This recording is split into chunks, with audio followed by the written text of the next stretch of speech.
Hi, I'm Ryan Szymanski, curator for Battleship New Jersey Museum and Memorial.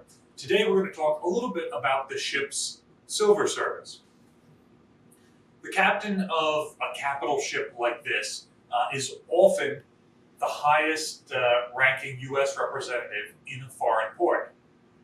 Even in a domestic port, they tend to be pretty high ranking official. And in that capacity, they often have to entertain dignitaries. This is something that goes all the way back to the age of sail, particularly since countries didn't have consulates in all the foreign countries. So the captains of warships would act in a diplomatic sense during long voyages like that. And so the captain usually had a relatively fancy space that they could use to entertain guests. In our case, that space is the captain's in-port cabin. He's also got an at-sea cabin, which is much closer in size and appointment to what you would think of as a stateroom on the ship. But this is the sort of space where you would bring in a foreign dignitary or a domestic one, as the case may be. So,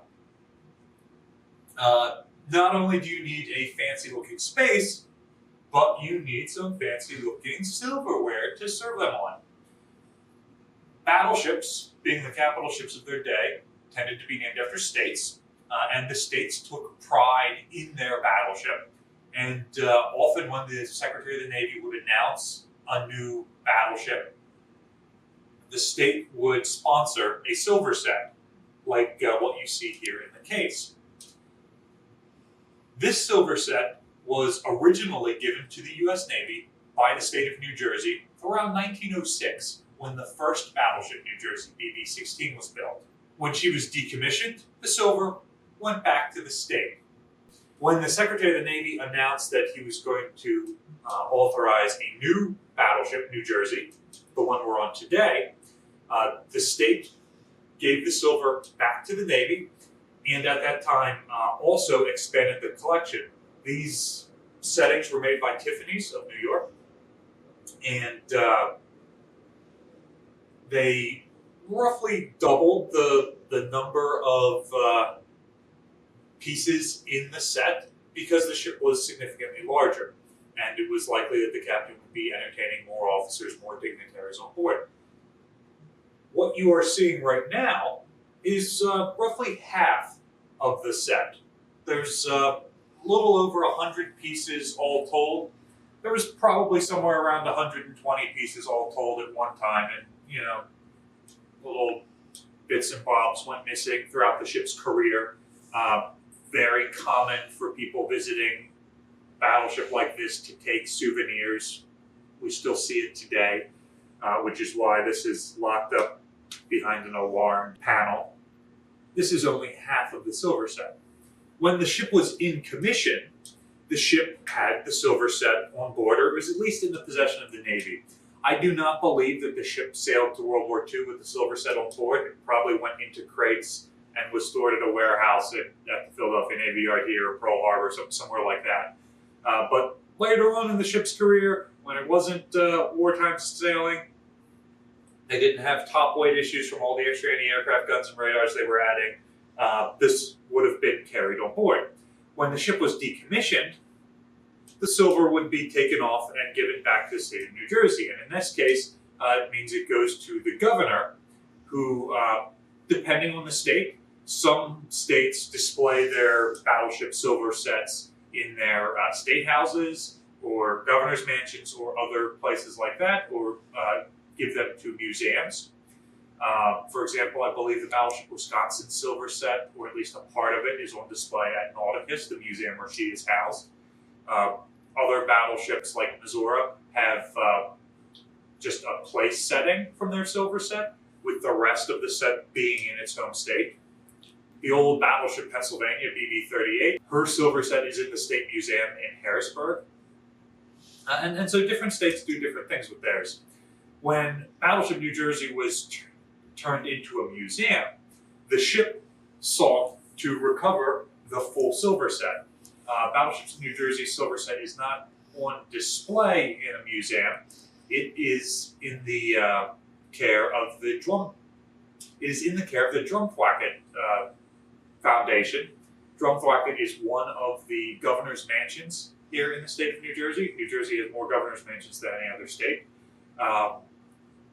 And it is used by the First Family of New Jersey to entertain dignitaries, particularly like Thanksgiving, Christmas, that time of year.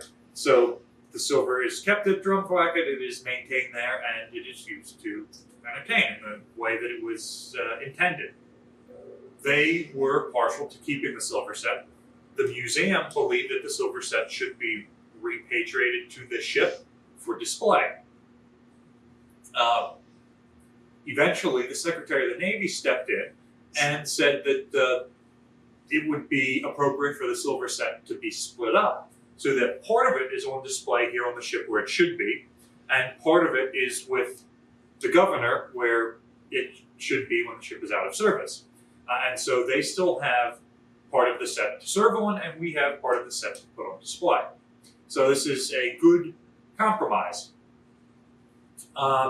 There are some large and impressive pieces to the set, and then there are the standard serving pieces like you see here.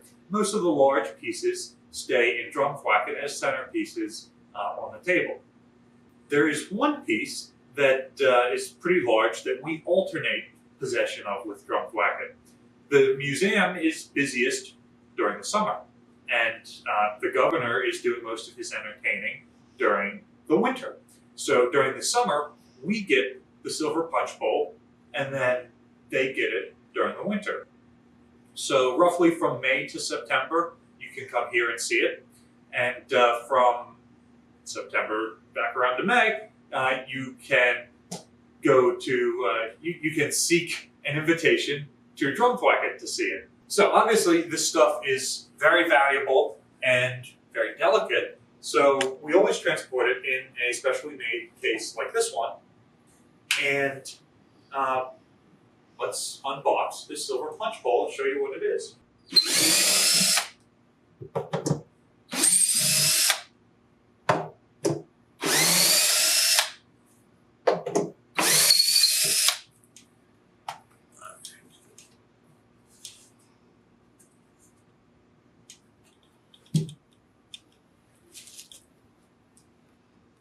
So first of all, I'm going to put on these white cotton archival gloves so that none of the oil from my hand gets on the silver and causes it to tarnish. You're going to see that it is lightly tarnished at this point. We haven't had a chance to polish it yet. And obviously in the last year with everything going on, the folks at Drumthwacket didn't do much entertaining. Normally it comes to us in a much more polished way, but without needing to use it, it just sat there and didn't get polished. So we're going to polish it prior to putting it on display in the cabinet.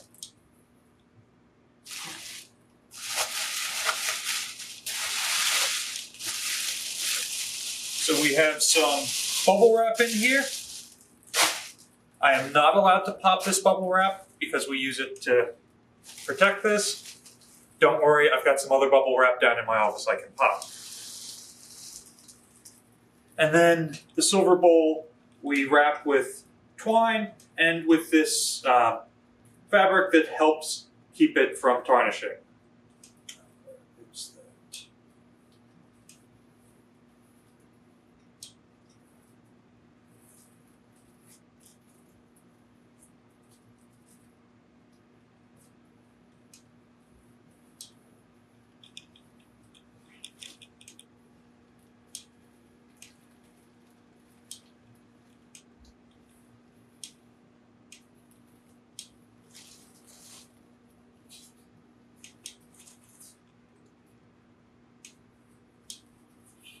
So here you have it. Notice some light tarnishings from fingerprints, maybe from some moisture there.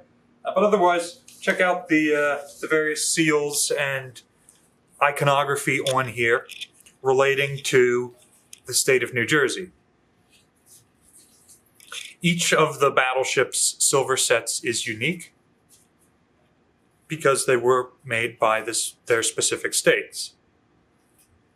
And all of the pieces tend to have pretty similar detailing and iconography on it because it is a matched set. Even though some of it was made about 40 years later than the rest, it was made by the same company, Tiffany's, and in the same style. So, have you ever polished silver before? It's not really a tradition that us millennials do, but we've certainly all helped our grandparents polish theirs. So, we're prepared for jobs like this one.